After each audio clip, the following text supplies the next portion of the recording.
সকাল 12টা নাগাদ পুকুরের মধ্যে ভূমিকম্প দেখা গেল। এতটা জল উপরে উঠে এসছে আমি ভাবতেই পারিনি। আমিও দৌড়ে চলে গেলাম মোবাইলটা নিয়ে। আমি যাই তো একটু ক্যামেরা বন্দি করি।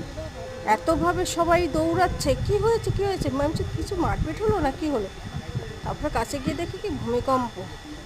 দেখো কিভাবে কতটা উপরে উঠে আসছে জলটা।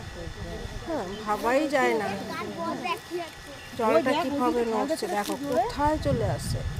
এটা কি নিজেরা করা যায়? কেউ কিন্তু পুকুরে নেই। কি উঠলে উঠছে জলটা, উপরে দিকে উঠছে আর নামছে। পরিস্থিতি দেখেছো? এই দৃশ্য না তুলে রাখা যায়? ওই জল উপরে ফেলে দেখছে। দেখো কোথায় নেমে যাচ্ছে জল। দেখো দেখো দেখো। ওই দেখো ওই দেখো। সঙ্গে সঙ্গে আমি চলে গিয়ে এই ভিডিওটা করলাম। আর বন্ধুরা একটু দেরি হলো, 12টায় ভূমিকম্পটা হয়েছে, কিছু মনে করো না। আর সবাই একটু সাবধানে থেকো, একটু সব চারিদিকে খেয়াল রাখবে। বাচ্চা কাচ্চাও আছে, সবাই বুঝতে পারছো, যাদের গ্রামের দিকে তাদের বাচ্চার দিকে একটু খেয়াল রেখো। আর বাড়ির শহরেও একটু খেয়াল রেখো। ভালো থেকো, সুস্থ থেকো।